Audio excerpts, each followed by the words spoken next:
बहुत समय पहले की बात है। एक छोटे से गांव में राधा नाम की एक लड़की रहती थी।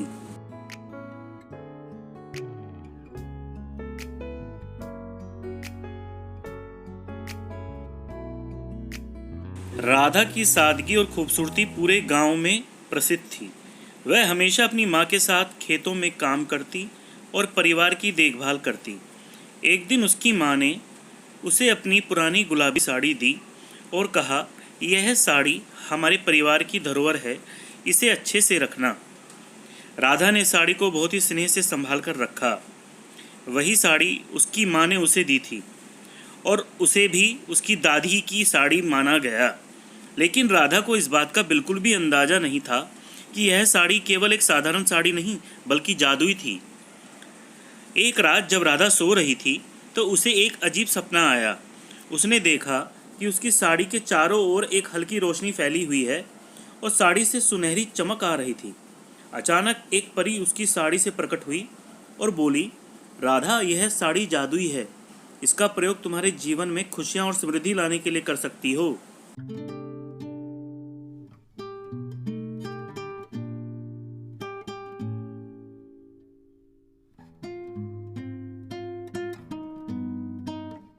सुबह उठते ही राधा ने अपनी माँ से इस सपने के बारे में बताया, लेकिन उसकी माँ ने इसे सिर्फ एक सपना मानते हुए कहा, राधा, यह तुम्हारी कल्पना हो सकती है, मगर अगर तुम्हें विश्वास है तो इस साड़ी को पहनने में कोई हर्ज नहीं है। राधा ने उस साड़ी को पहन लिया और उसके बाद जो हुआ वह वाकई में आश्चर्यचकित करने वाला था। जब वह खेत में काम करने गई तो वह हर पौधे को छूने से तुरंत फल और फूल से भर गया। उसका पूरा खेत हरा भरा हो गया, सुंदर हो गया। गांव के लोग यह चमत्कार देखकर अचंभित हो गए और राधा की खूब तारीफ करने लगे। कुछ समय बाद गांव में सूखा पड़ा, सारी फसलें बर्बाद हो गई और लोग बहुत परेशान हो गए। गांव के बुजुर्ग राधा के पास आए और कहा, राधा, तुम्हारी साड़ी में जादुई ताकत है, क्या तुम हमें बचा सकोगी? राधा ने सोचा और कहा, मैं कोशिश जरूर करूंगी।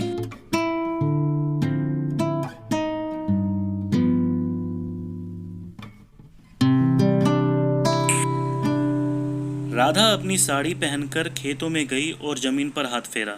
अचानक आकाश में बादल छा गए और बारिश शुरू हो गई। पूरे गांव में खुशी की लहर दौड़ गई। सभी ने राधा को धन्यवाद दिया और उसकी साड़ी की खूब तारीफ की। गांव के राजा को भी इस चमत्कार के बारे में पता चला। राजा ने राधा को अपने दरबार में बुलाया और सम्मानित किया। राजा ने राधा से कहा, तुम्हारी इस साड़ी ने हमारी प्रजा को जीवन में खुशहाल बना दिया। तुम सच में एक महान आत्मा हो। इस कहानी से हमें यह शिक्षा मिलती है कि सदा सबकी भलाई करनी चाहिए। बाल कहानियों के लिए देखते रहें बाल कहानी चैनल, सब्सक्राइब करें और लाइक करें। धन्यवाद।